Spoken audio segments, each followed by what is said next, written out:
Welcome to the Wayne Bennett Podcast, celebrating West Virginia's people, places, and the culture of Southern Appalachia. Now here's your host, Wayne Bennett. Welcome to Wayne Bennett's Podcast. This is episode 142, and we're going to change the pace a little bit today. We're going to talk about an old friend that passed away in November, the day before Thanksgiving. William Clifford Hylton, we all called him Willie, and he was one of the original Klaus Street Pansies, which was an affectionate name we called the guys who lived around Klaus Street in the neighborhood. And his ashes will be placed in Greenbrier River behind his home down below Willowwood Golf Course, and kept that place up looking beautiful all the time. And that's where he wanted them spread. And Willie had, in his childhood, I used to go down their house all the time. His dad and mom, Jack was his dad's name, and Jane was his mom. And the Hylton family was very good to me.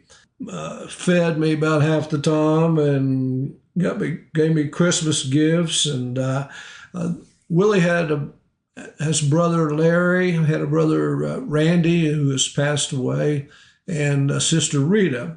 It was kind of funny. Willie had black hair, Larry had brown hair, Randy had blonde hair, and Rita had red hair. They were all different, but great family. We had I spent a lot of time down there playing wiffle ball, and they had a tent in their backyard one summer. I think they left it there the whole summer, and I think we slept 25 days that summer in the tent. So there'd be usually 4 people, and you'd wake up at 10 o'clock in the morning after running around all night, bunch of boys. And if you've ever been in a tent when the temperature's about 80 degrees, it'll wake you up. But I always enjoyed, I was usually there about every night because I had delivered papers in the mornings anyway. So if I camped out with these guys, I usually had some help delivering the papers. So it was kind of a twofold there. That's where I got my first black eye, was in that tent. Really? Yeah. Rita, his sister, and I, and a couple of other people, but I can't remember who the other people were, but we spent the night in that tent. And of course, we had all of our snacks, pop and stuff like that. And one of the girls threw the pop bottle like into the corner of the tent. Well, it grazed off my eye, and that was the first, kind of a big pop knot on my eye, and that was the first black eye I ever got, was in that tent. Well, your house was right there beside of the Hyltons. Their house actually was on Graham Street, but their backyard was on Klaus Street. And the fence is where you and I used to meet all the time. I would come down and I would actually stand in their yard, and you'd be in your yard, and then sometimes we'd talk for hours.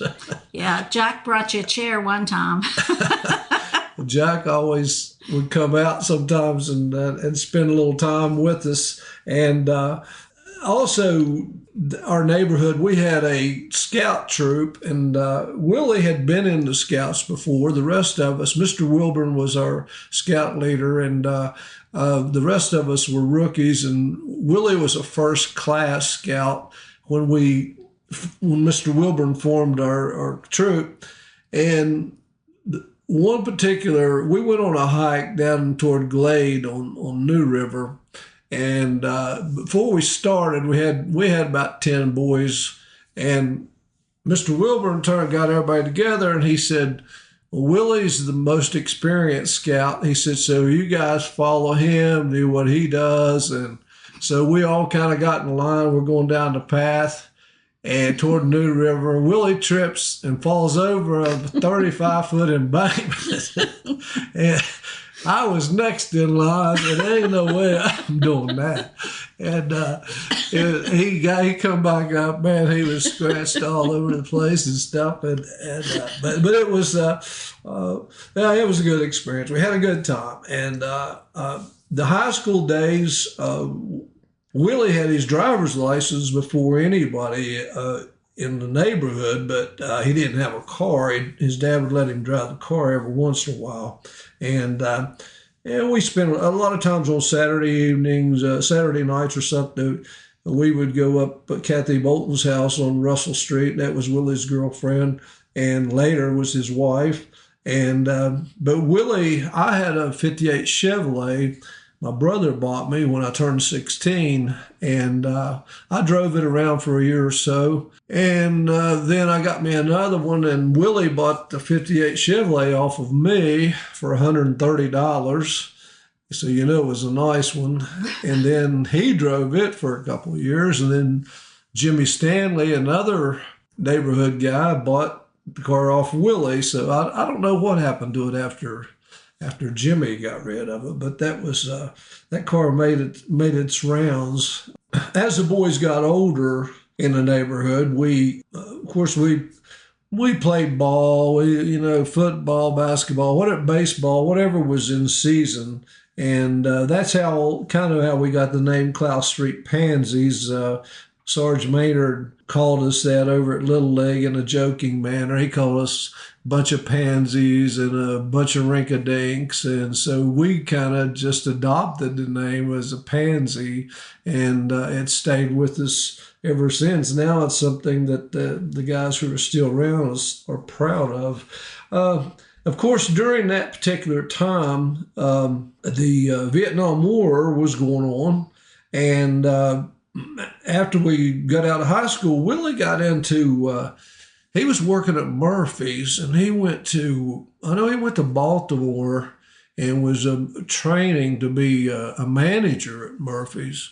And that was going to be his career choice there. And then he and Kathy had a son, Scott. And then Willie got with Dickie Farish, who was another neighborhood guy, and they decided they wanted to go into the Marines. They talked to a Marine recruiter. And that was a really a tough time in 69, 70, around that period. And that's when they had that lottery. Kind of waited around to see what your number was going to be. Yeah. And but so Dickie and Willie entered the Marine Corps on a buddy plan. And, of course, they both were sent to Vietnam. And there were some other guys in the neighborhood. Doug Bennett went to in the Army, and Doug didn't come back. He was one of those that gave the ultimate sacrifice. His brother, Dwayne, went to the Marine Corps. Jimmy Stanley, Butch Kincaid, he went to the Navy. And then later on, Danny, your brother, and Dennis Epperly. Danny went to the Army. Yeah, but Willie and Dickie were really in. Dickie became a recon in the Marines, and they were into the heavy fighting in Vietnam. And who knows what the exposure to the many tragedies that those guys in the war would bring home. Who knows? But when Willie got out of the Marine Corps, he had several jobs. I know he worked at the Raleigh General Hospital for a while. He worked at Super X drugstore, and then he got his college degree from Morse Harvey. He worked at the welfare department for several years, and he remarried Sally Hansen, and they had daughters Shelley and Sarah, and we spent a lot of time with them. Camping. Where all did we camp? We did a lot of KOAs. We did KOAs. We went to Summersville a lot. It was the funny thing. We stayed up there several years before we realized they even had a beach. Right. We just swim off the boat dock. Yeah. We thought that was their water. They didn't have social media back then. We didn't even know they had a beach there until years later. And we camped at Myrtle Beach. Somewhere in Chesapeake Bay area? What was that one? Yeah, we went to Chesapeake Bay, camped out up there a week. And it was a lot of first things for us with Willie and his family. First time we ever went to Myrtle Beach, we went with them, and we drove about 2.5 hours out of the way, but we didn't know any better. First time we ever went to Virginia Beach, we went with them. Yeah. And I think the first time I ever ate tacos was with them, and still eat them to this day. But we had a lot of good experiences.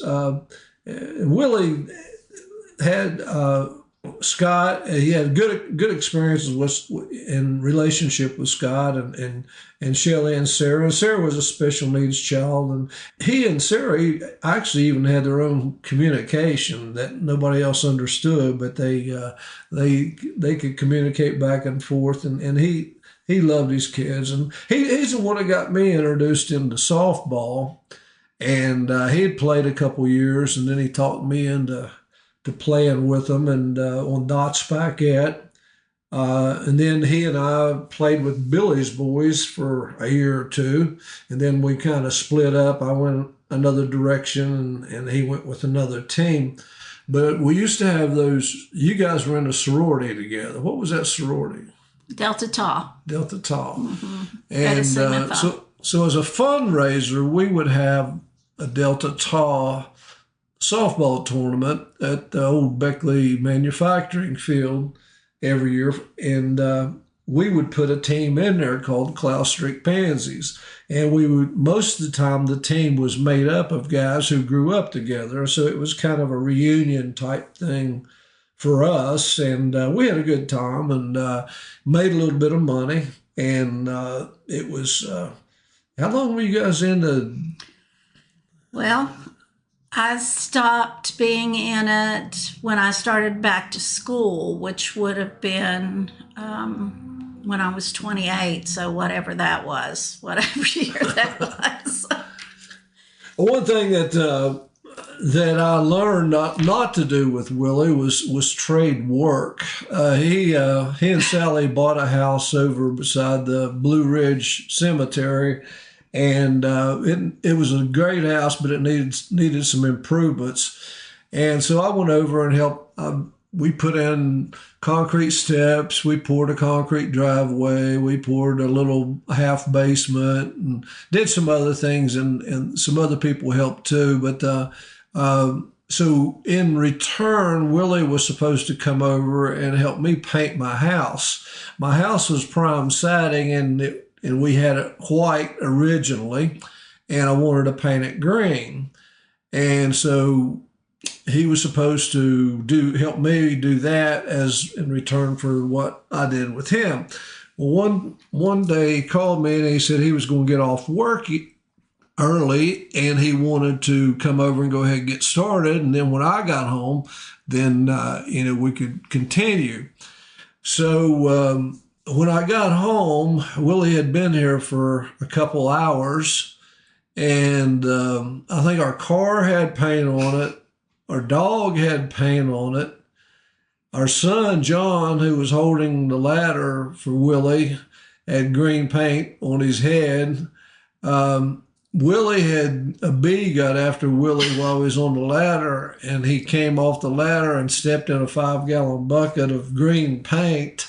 And it took me the rest of the day just to clean up everything that the mess that he had made. So I told him that he didn't owe me anything. We're even, don't. And so we didn't trade work anymore after that. He tried. But then he, a little later, he was he was part owner in Rivers Incorporated.